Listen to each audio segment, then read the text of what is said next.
desert zone, and that span of a hike is pretty incredible, and you don't really get that kind of experience in too many places.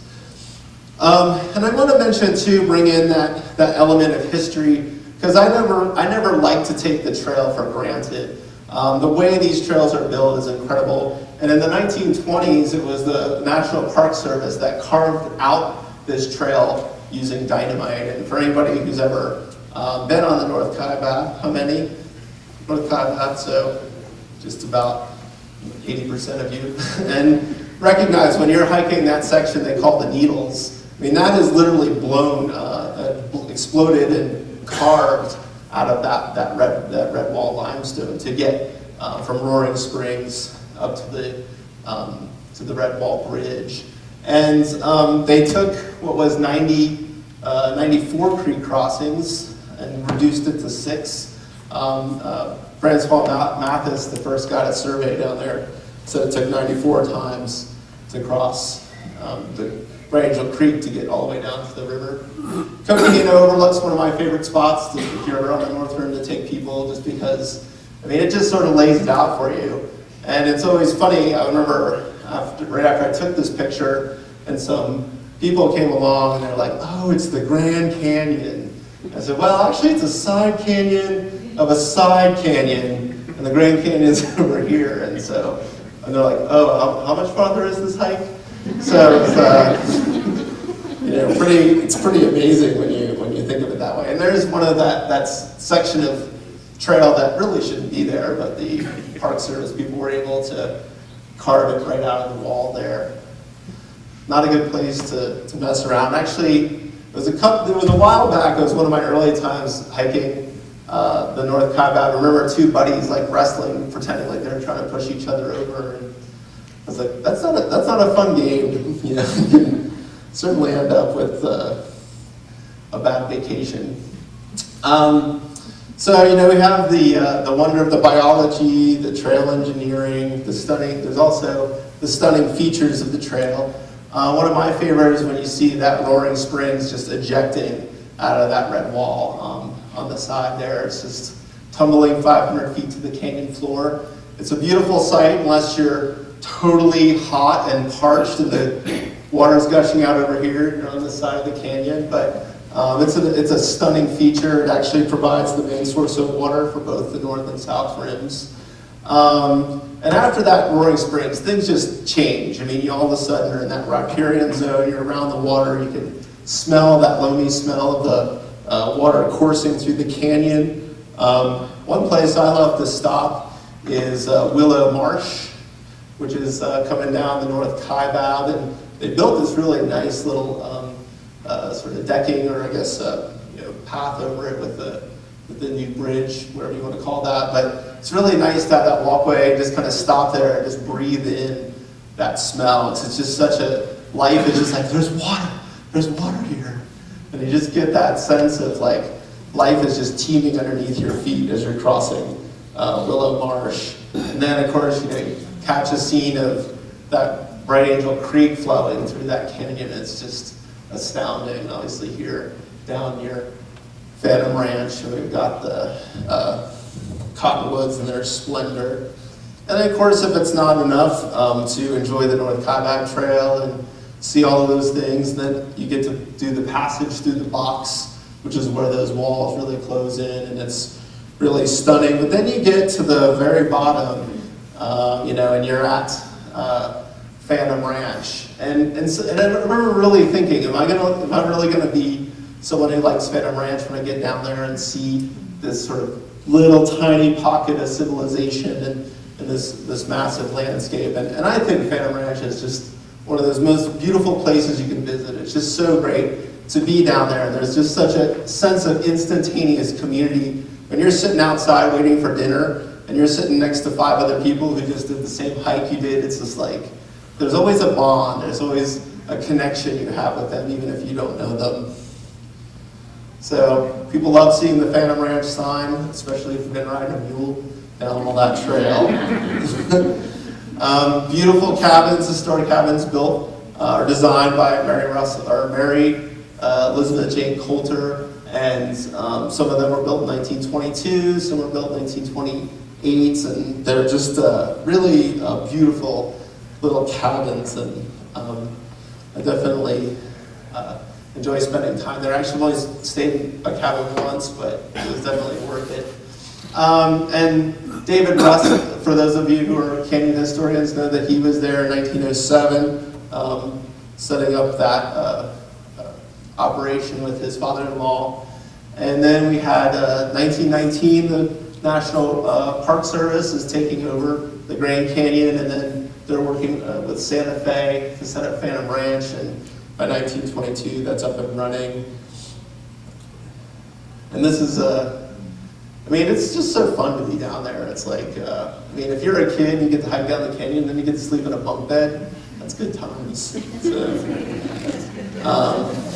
yeah, and I love, I just love the way, little touches. If you're a Mary Coulter enthusiast, you'll recognize the color scheme in here. This blue, they actually call the Mary Coulter blue. It's a blue that she came up with, that she really loved using in all of her architecture and all of her design. And just, it's got this really, the furniture and the way it's all kind of set up, they're just really cool cabins, and definitely worth checking out. And it's one of the few isolated canyon lot, or one of the few isolated national park lodges in the country. There are quite a few with some of the mountainous parks. There's one called LeConte that I know about in the Smoky Mountains.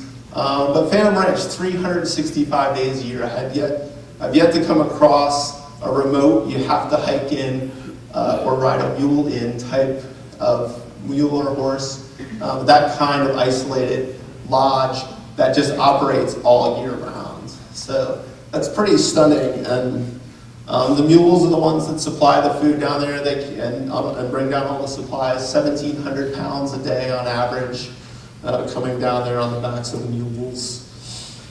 And then you get to the real core of the canyon, which is the bridges that allow that corridor to exist. Without the two bridges, you would never have that corridor connection.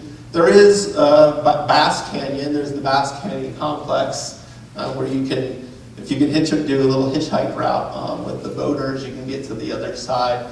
But it takes those sturdy bridges and that reliable river crossing to really establish that thread, that route from one side to the other. And there were some different approaches to it before with boats and cable systems and swinging bridges, but when that Black Bridge was built, that thing is solid. Nothing's going to take that bridge down. It's a really solid bridge. There's a shopping. Does anyone know where that shot's from? Clear Creek Trail.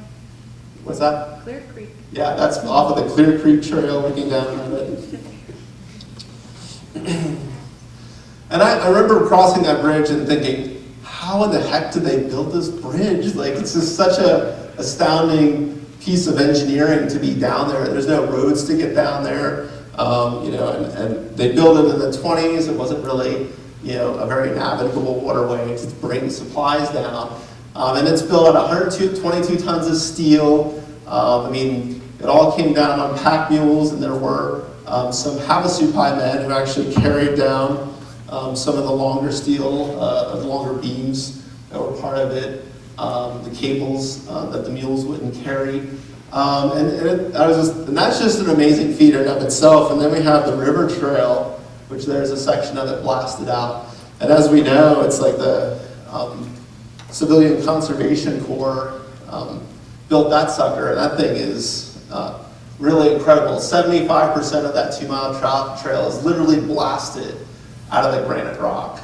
And just, we see with all the, and what's nice too, I should say, is because of the CCC did such a good job documenting all of their work efforts, and we find that some of the facts about it, it took 40,000 pounds of explosive powder to make that trail, 10,000 special drill bits that they actually used to drill it out, 5 air compressors and 10 jackhammers, all that heavy equipment that they haul down there. And they hung from 150-foot ropes to to build it, and and it was one of those feats that was shown around the country, on the newsreels, all of the work that they did, and so an incredible feat of engineering just around the river. 1 2-mile trail, one incredible bridge. South Kaibab, as I mentioned before, a stunning trail. And I don't think there's just anything that quite compares to what you experience and what you see. It's kind of like taking a descent in an airplane down the trail, because you just feel like you're kind of flying almost and making this slow descent into the canyon. It's the only trail in the canyon that doesn't follow a ridge, at least to the bottom of the canyon, that doesn't use a drainage, follows a ridge line. And I think the statistics on the South Kaibab say it all. So in less than 6.5 miles, you drop 4,860 elevation feet. So that's a pretty quick drop. That's getting to the bottom of the canyon in a hurry. Of course, that's with no water or shade, so that's kind of one of the big challenges of the South Kaibab. This is my friend Steven again. We're coming down the tip-off and entering into the Inner Gorge, which is one of my favorite spots of the South Kaibab. This trail, historian Mike Anderson, who I worked with, explained to me that this trail was a real political trail. Ralph Cameron, who was a Grand Canyon entrepreneur, had built the Bright Angel, basically built out the grade and built it the way what we kind of know the Bright Angel to kind of be today. And then he made it into a toll road. And then, in 1924, the Park Service was looking to gain control of the Bright Angel through a voter referendum, which it lost. Cameron wasn't really involved in the control of the Bright Angel, but he campaigned and got the public to turn against the Park Service, so they got voted down. And literally within a few days, they were ready to build the South Kaibab, so they went for it, built the South Kaibab. M.R. Tillotson, who I found is one of the more interesting park superintendents of the Grand Canyon, he has an engineering background, so he's really fascinated with building this infrastructure in the canyon, and so he pushed for this, really at that time was pretty modern, pretty savvy practices for building a great trail, building this incredible bridge, and creating this connection. And I'm really glad, personally, that that's the way it went down, because I love that you have that South Kaibab Bright Angel combo, that you can leave the South Rim and hike, a perfect circuit, not hike the same trail twice, and get 2 different kinds of trail experiences, because what you see and how you experience the canyon on the Bright Angel is a lot different than the South Kaibab.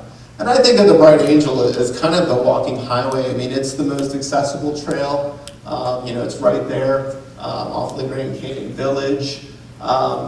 It was actually a Native American route, and initially, because this is a Bright Angel fault that this quarter section is following. And so the Native Americans actually were the first ones to create a path that was a very steep path and involved a lot of scrambling ladders. In the 1890s, that's when Ralph Cameron came along and was building something with a grade in order to accommodate stock animals. And the Park Service did eventually gain control of the Bright Angel, and when they did, they reconstructed the way the Bright Angel looks today is somewhat different. Some of the alignments are different than what we saw when Cameron was there. One of the things that's interesting is that they reconstructed and created what's known today as the Devil's Corkscrew in order to get one of the really steeper grades taken out of the mix, because the grade that dropped into that Pipe Creek drainage was pretty astounding. And I'll show you just real quick. Like, this is the Devil's Corkscrew coming from the bottom of the Pipe Creek drainage up and out. And does anyone know where the old BA is on this picture? Kind of runs like right up this drain, like this kind of steep slope here. Has anyone ever hiked the old Bright Angel? couple of you. That's a pretty grueling route, and it kind of is the, like I said, that's what kind of was there before